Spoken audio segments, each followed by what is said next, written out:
Having a conversation with Decorah boys track coach Joel Rollinger. A couple of events heading to the Drake Relays coming up on Thursday. And coach, I'm going to ask you the stupid obvious question to start out with. Is it more fun to have a track season or to not have a track season? Unbelievable. It's been great. We feel extremely fortunate, very blessed, I guess, to use that, to be able to be running right now. And aside from throwing some masks on a bus or a van, and it seems like a relatively normal track and field season for us.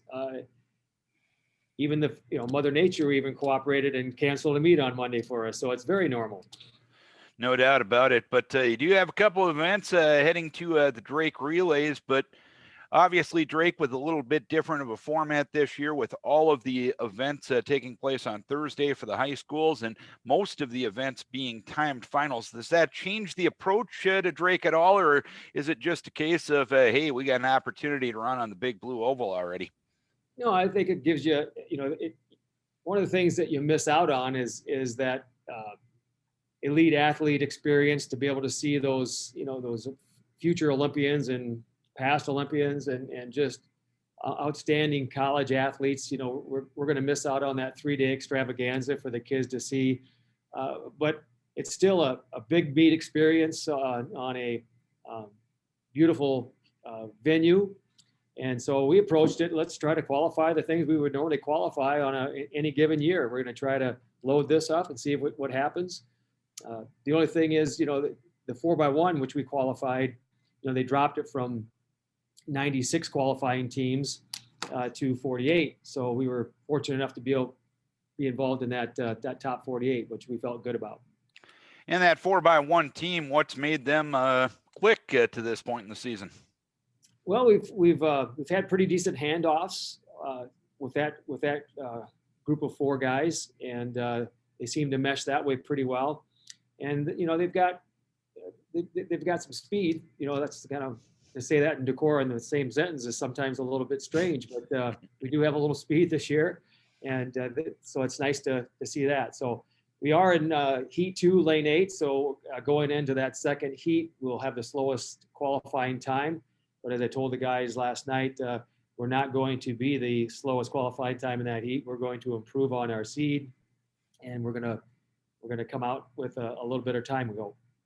And Haywood Stowe qualifying in the 100. I believe he set that time on one of the first outdoor meets in April, and the time ended up holding to qualify for the Drake Relays. And I know he's a part of the 4x1 as well.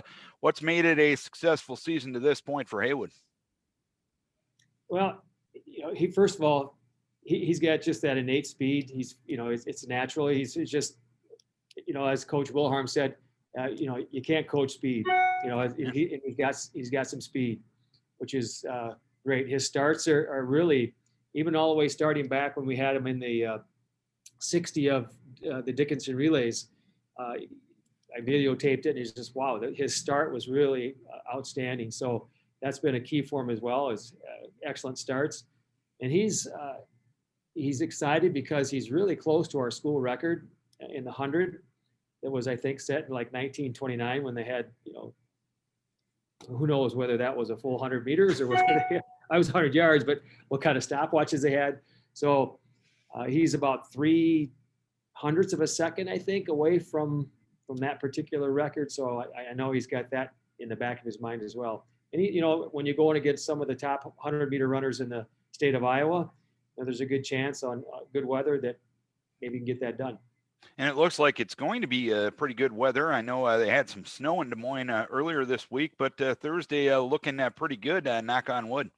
Yeah, it looks like it could be in the 60s, and we'll take that any day of the week. Although I'm not sure what it's going to be like at 10:01 a.m. when we're running the 4x1, and I think Haywood's 100 is at like 11:27 or something like that. So it should be creeping up there a little bit. So proper warm-up is going to be important as we get going.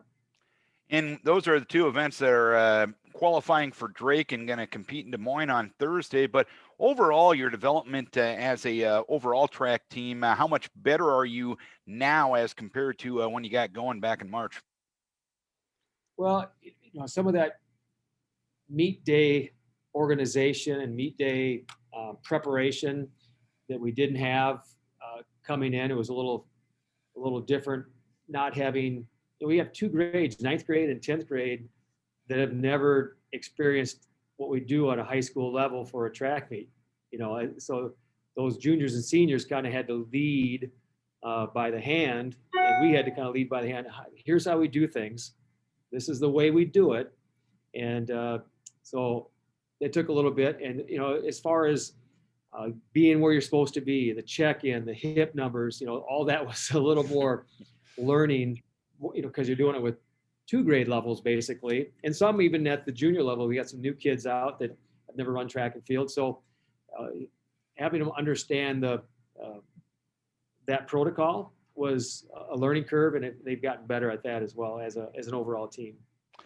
And when you look at now as you head into your championship season with Drake coming up tomorrow, also 2 weeks from tomorrow already the Northeast Iowa Conference meet, 3 weeks from tomorrow already the state qualifying meet. What is it going to take to have as successful of a May as possible?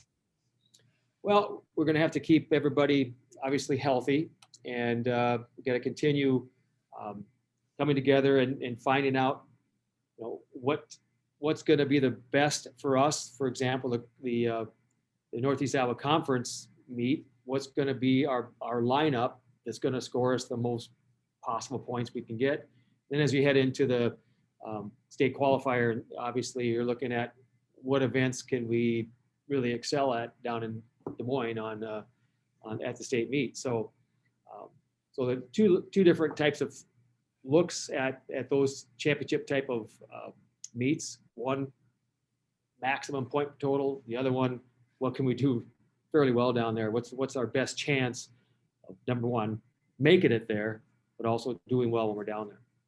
All right, Coach, we appreciate the update on the Decorah boys track and wish you best of luck with the rest of the season starting tomorrow down at the Drake Relays. Enjoy the experience. Thank you, Darren. Appreciate your time. Joel Rollinger, head coach of the Decorah boys track team.